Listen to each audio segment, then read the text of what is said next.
hope you're doing well. Welcome to this new episode of Inspirations. That's my podcast about knitting and yarn dyeing. I'm Christelle. I'm an indie dyer. I live in France. And if it's your first time watching the podcast, thank you so much. So there is a new episode every Monday at 5. There's also a newsletter sent out every Monday at the same time, and the shop is updated usually every Monday, but today is the exception. There's no shop update today because I'm preparing for a fiber festival for which I'm leaving on Friday, this coming Friday. It's called Les Chevaux des Mers. It's at Saint-Brevin-les-Pins, so it's by the sea in France, and it's going to be awesome. So yeah, what I wanted to share with you today. So, I forgot, if you are a returning viewer, most importantly, thank you so much for joining me again today. What I wanted to discuss today, not a long episode, because I've been really busy this week, putting into action all the things that I learned during the course on the bullet journaling, which has been so efficient and useful, and it made such a difference, especially for all the personal side of my life. It's been incredible, but I think I finally found the cure to my huge procrastination habit. And I'm really happy about that. So I just wanted to touch base really quickly about how this works in case it is of any interest to you. I have in no means the idea of divulging anything that's key inside the course, so I'm strongly encouraging you to go and take it. It's 2.5 hours on Skillshare. It's absolutely awesome value for this this course, but just everything starts with, you know, a brain dump. You have to just get a bullet journal and then a little notebook like this. And I mean, I think it's Jordan, the name of the person who teaches the lesson, but the link is in the show notes if you're interested. But yeah, it made a huge difference because I really had good intentions with this. I started this, and I mean, I have my reading challenge in there, and I have the very ambitious objective to read 50 books by the end of the year, but it's getting slow. I don't think I'm going to make it, but anyway, it's not a problem. Maybe we'll try to read a bit of short stories, you know, just to crank up my numbers. But yeah, I had good basis with this thing before I started the course, because I have a double spread for weeks. I had some pages for projects. The thing I was lacking is a bit of method, and that's what the course gave me. And it started as something that was a bit useful to something that is incredibly useful and helps me a lot with managing the creative aspect of my profession, as well as every scattered thought you can have during the day, any idea, anything you're thinking about, it can be very trivial, like I have to take a dentist appointment for one of the kids, to the next very big idea you can have. I mean, it works for everything, and that's the powerful thing, and it's absolutely personal. And I think my bullet journal is nothing like any other person's bullet journal, because we're not functioning in the same way.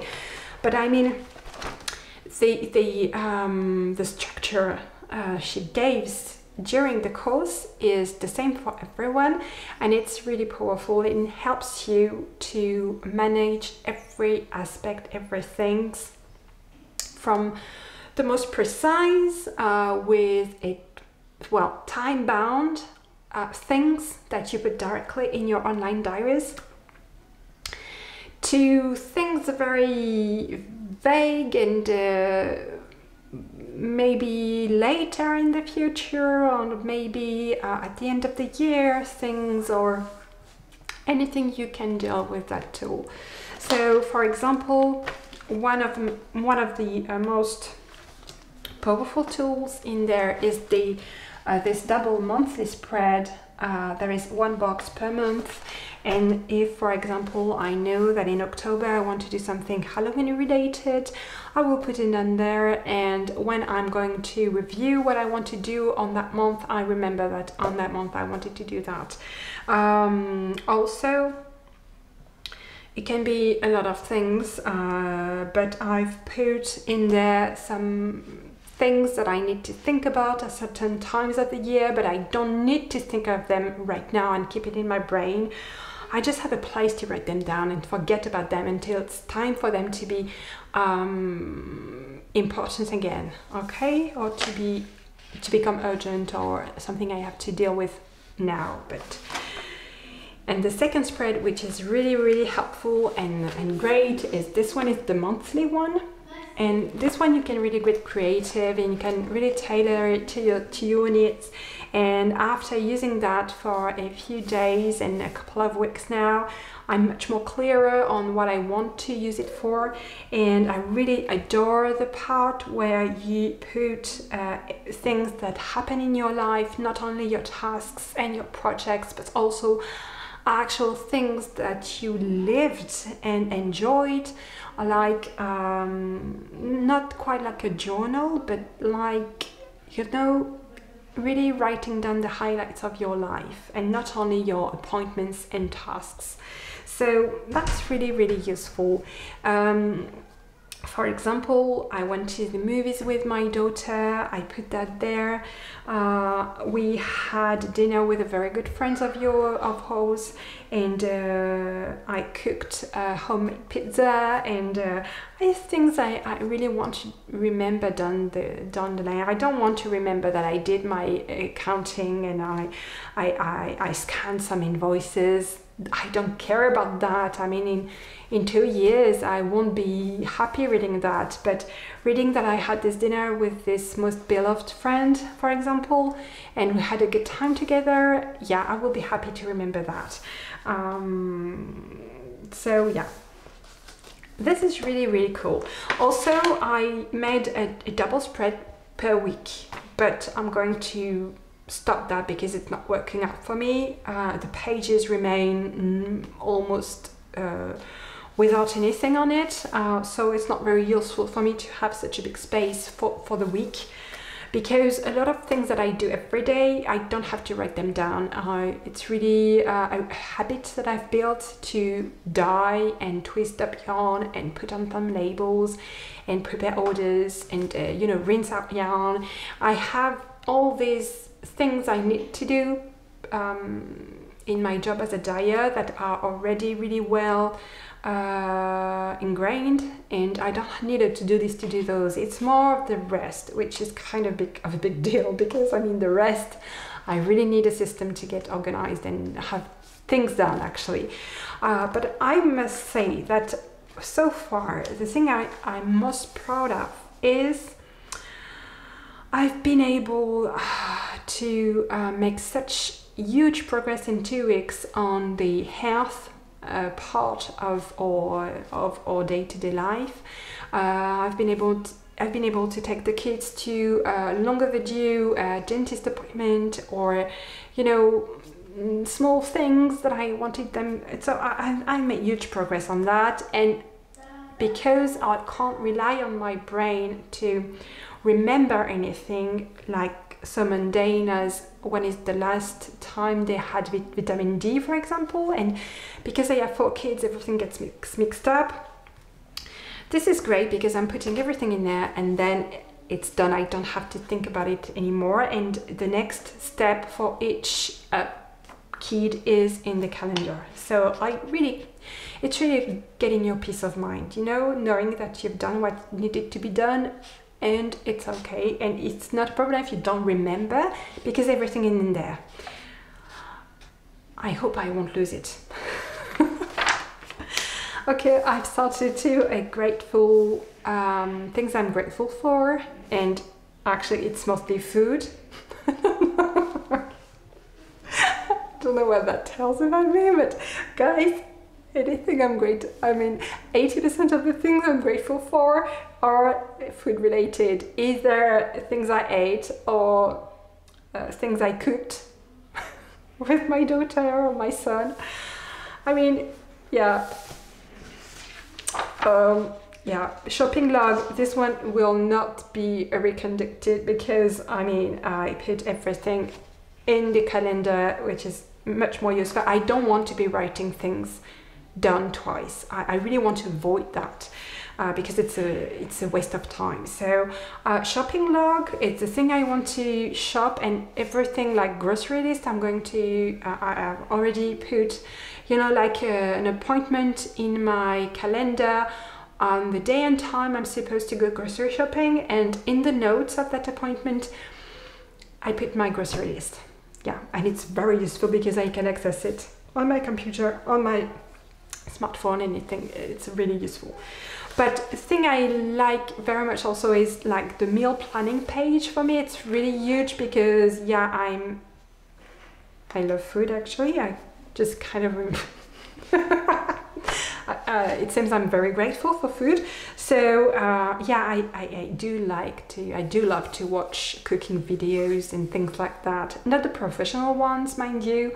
I like the really the ones that don't cook like professionals, but like you and me, guys, unless you're a cooking professional. But yeah, just like people like you and me doing things not awesome but just good, you know, simple and good.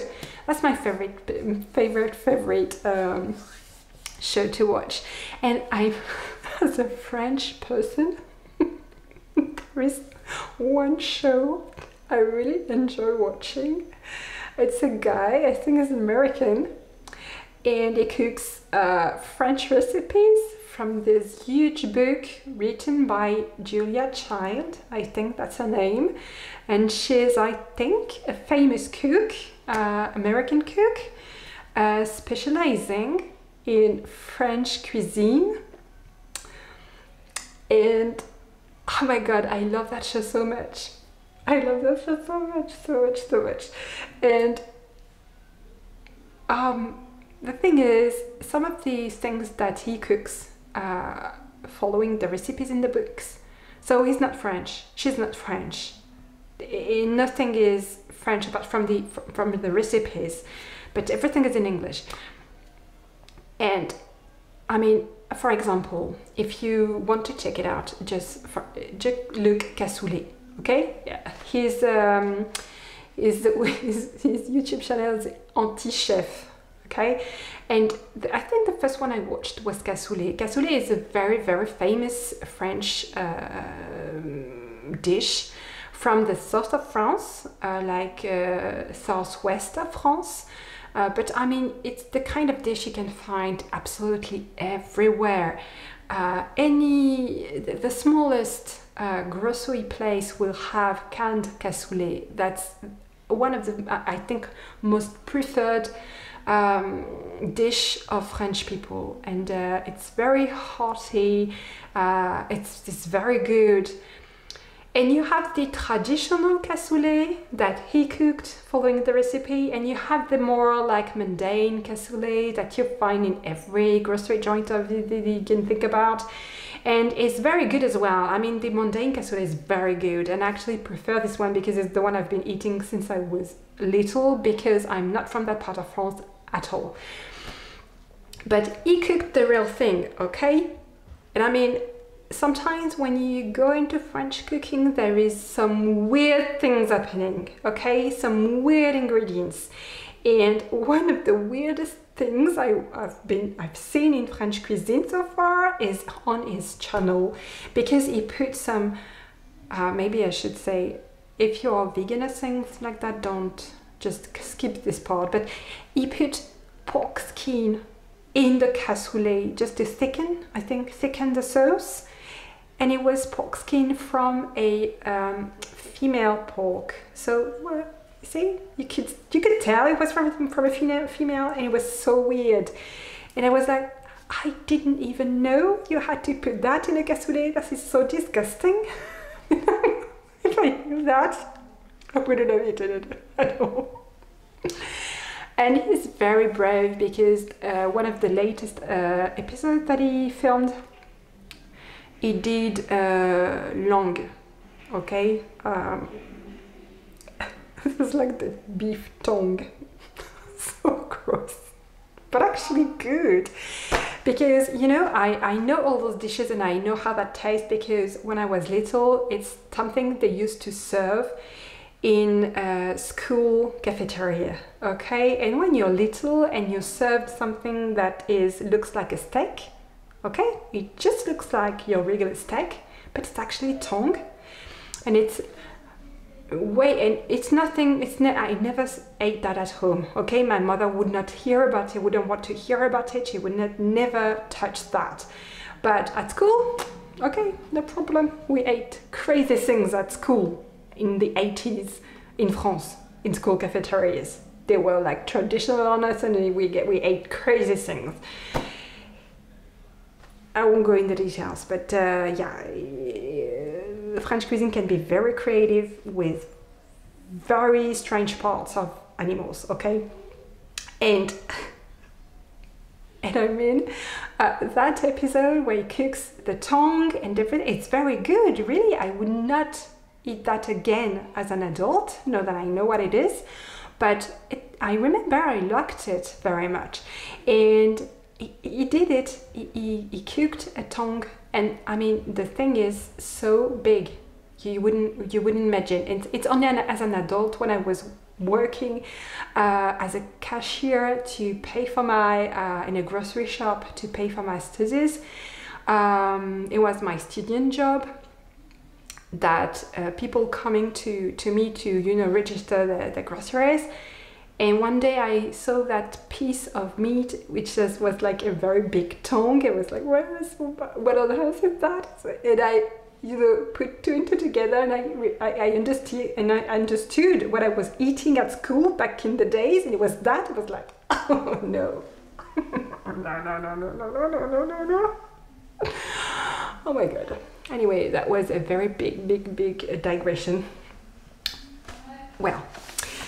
So simple, keep it simple, without any pork skin or beef tongue. I don't know how we came to talk about that, but here we go, okay? So I also have the habits I want to build on, okay? My achievements, very important. The courses I want to take, and some pages for the projects I want to make progress on, like the pattern for satisfaction, okay, which is starting to become a urban legend. When is it going to come out? Nobody knows. My new dye studio, everything I have to do because I have some work to do there before I am able to, you know, go dye in there. The moving and all things like this. But yeah, I like this tool so much, but the most important part of the system is this one, and I'm going to stop here. Bear with me, I have to change batteries. And I'm back. So I was telling you, the most powerful part of the system is that little guy, okay? That is an incredible anti-procrastination tool for me. I mean, didn't think it was possible for me to fight and win that battle, but this helps me a lot. That, and one piece of advice that she gave, it's when you stop procrastinating on something, just think about the next step, the very next step, because for example, one thing on which I'm procrastinating like crazy is anything admin. Anything admin is both this side of me. I hate that. Bookkeeping. So bookkeeping. Think about the first step. Okay, the first step would be start your computer. All right, can do that. Open your Excel sheet. Yeah. Open Etsy. Yes. And you see, from very small step to small step, it becomes easier and easier. I'm sorry, it's so overexposed, but it's very difficult because it's sunny outside and it's very bright in there. And anyway, yeah.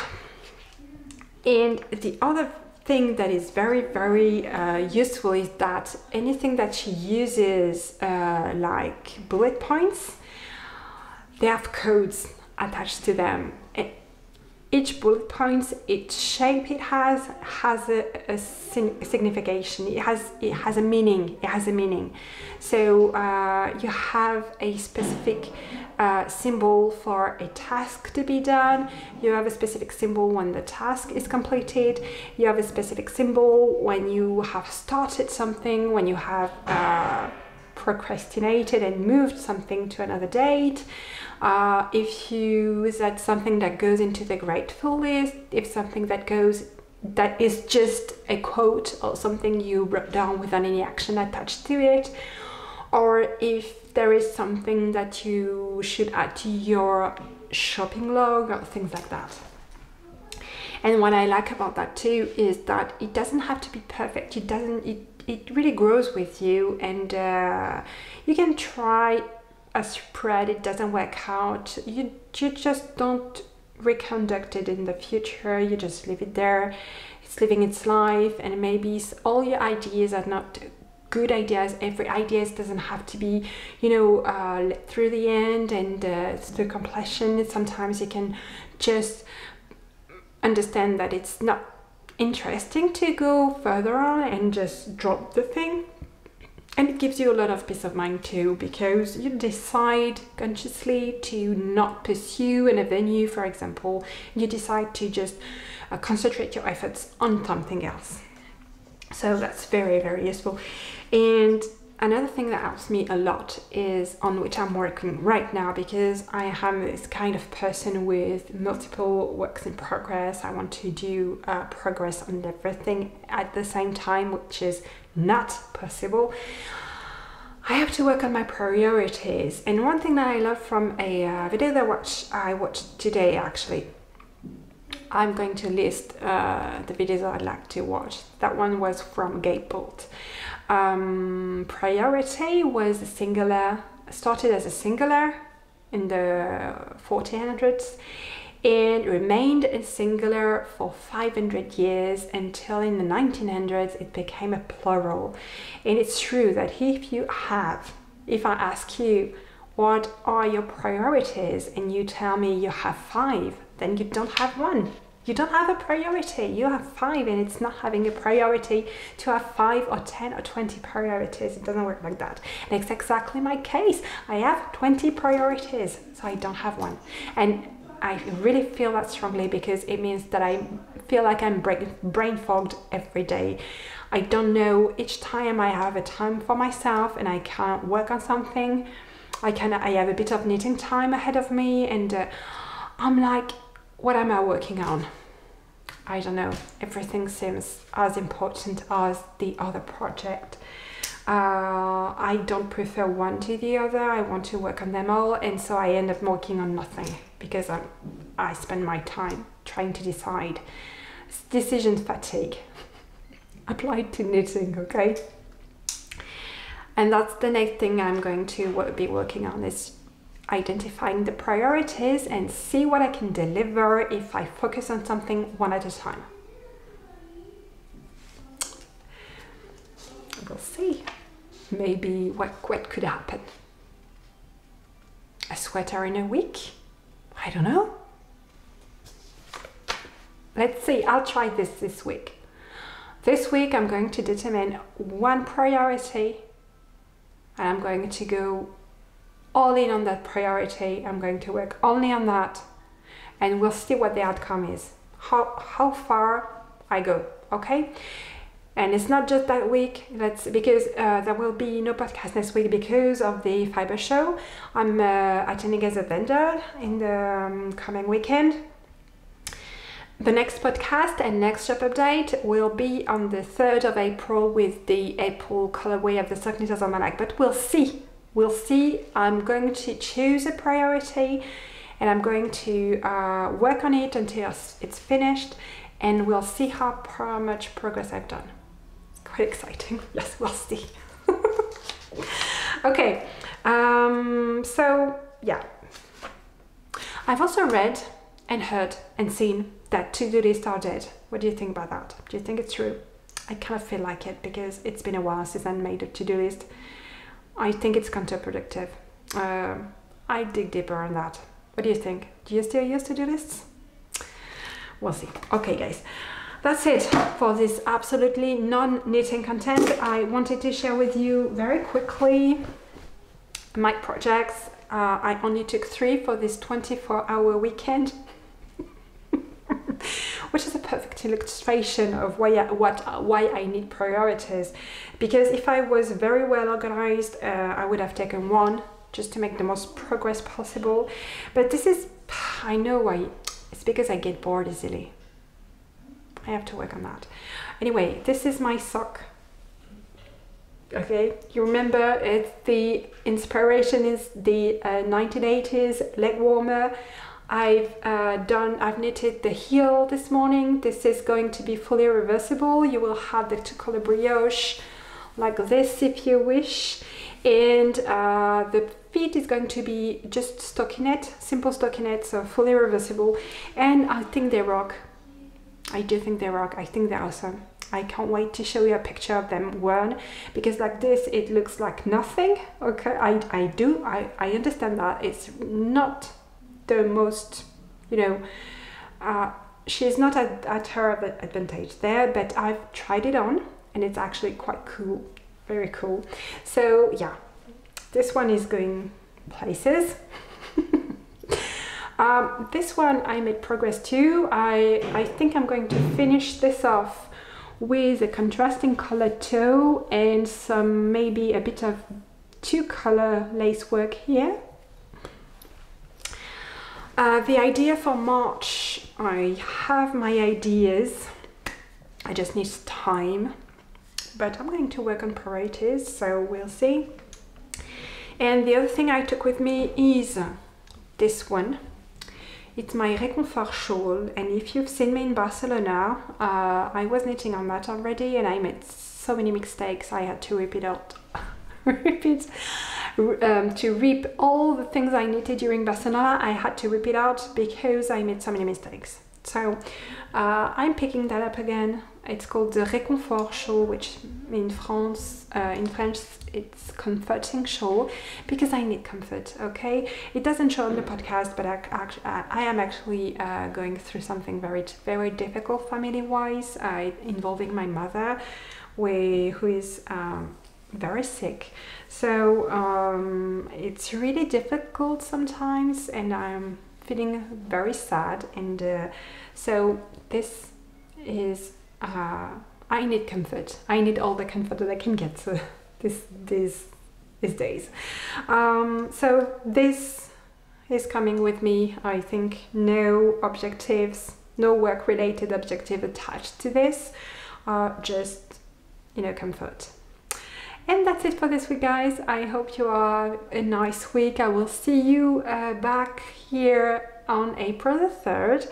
I hope I didn't, I hope you enjoy the talk about, you know, organization and the way the things work. I cannot stress out enough how good the course is. So really, I strongly encourage, if that speaks to you, I strongly encourage you to take it. The link is in the show notes, not affiliated, 100% sincere.